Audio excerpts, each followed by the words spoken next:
Nia and the New Free Library by Ian Lindler, illustrated by Mark Pett.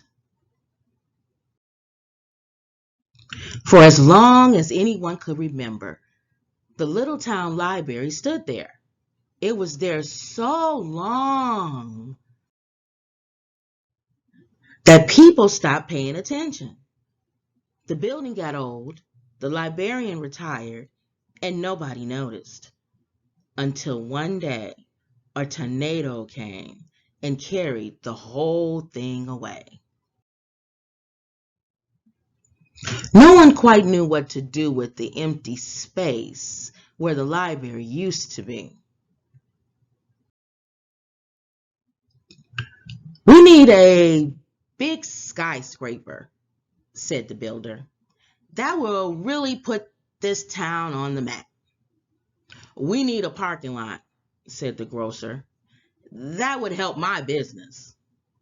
But Nia had a different idea. "We need to rebuild the library." "Rebuild it?" said the mayor. "What's the point? No one uses libraries anymore." "Rebuild it," said the banker. "That costs money, and I can't spare a dime." "Who needs it?" said a distracted mom. "My son and I get everything we want online." "I'm on level 10.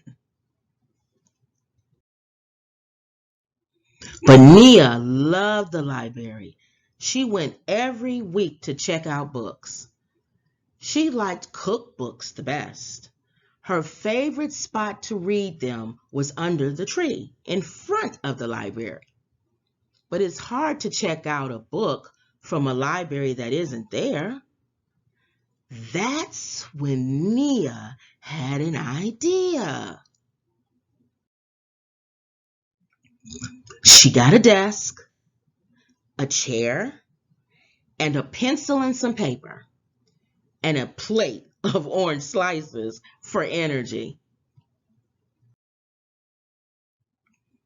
Then she began to write. It took her all day. It took her another day, too. From sunup to sundown, it took her a lot of days.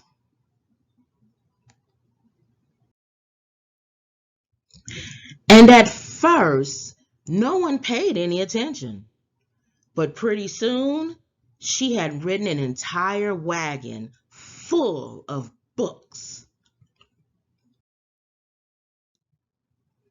The grocer was curious, so he picked up the book on top of the pile and began to read.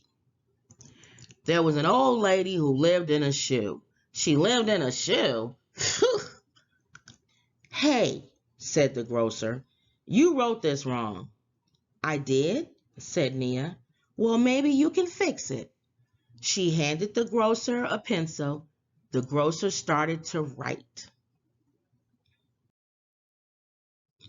"Would you like to check out a book?" she asked the grocer. "How?" he said.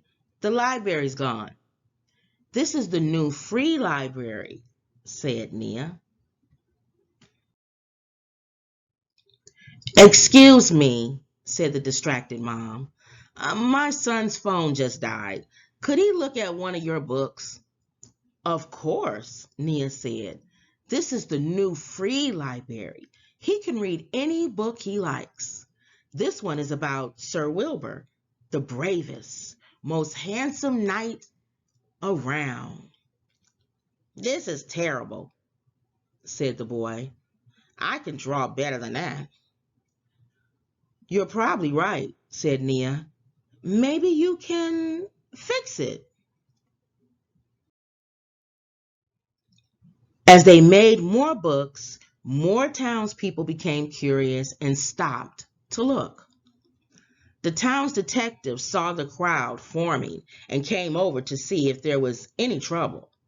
She picked up a book. "This was my favorite book growing up." And this book is the reason I fell in love with the sea, said the boat captain.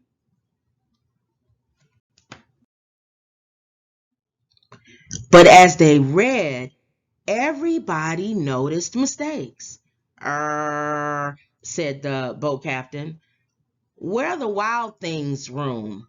Was not that's not the title. And that's not how Sherlock solved the crime, said the detective. Every time Nia simply said, "Oh, well, maybe you can fix it." And she handed them a pencil. Pretty soon, half the town was riding alongside Nia. Oh, what do you think? I've never built a house shoe before. How are your sketches going? I'm on page 10.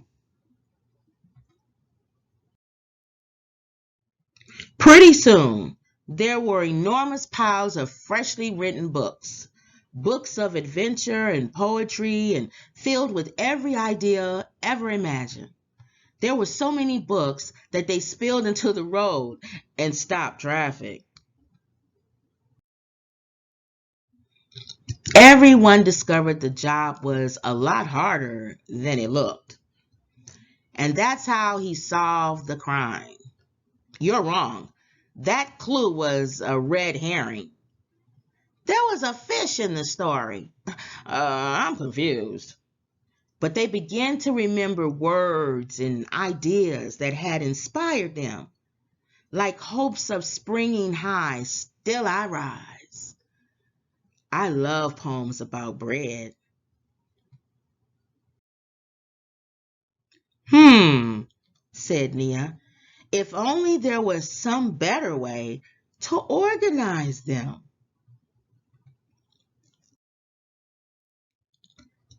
I've got empty crates we could use as shelves, said the grocer.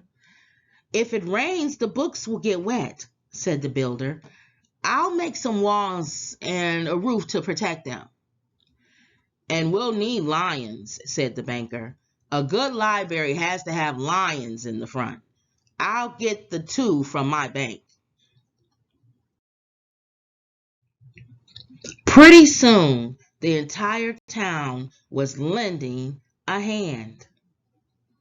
There were people writing and drawing, and binding and building, and sorting and stacking, and slicing oranges for energy. What we need is an opening ceremony, said the mayor. So the mayor fetched her shiniest ribbon and her biggest scissors and her fanciest outfit, and she was just about to cut the ribbon so the crowd could shout, "Hooray!" when Mia said, "Wait, wait, we forgot one thing." "We did?" said the builder. "We did," said the banker. "We have a library," said Nia, "but we don't have a librarian."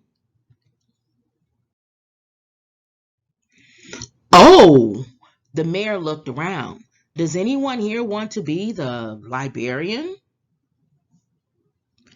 That should fix it, said Nia. Then the mayor cut the ribbon.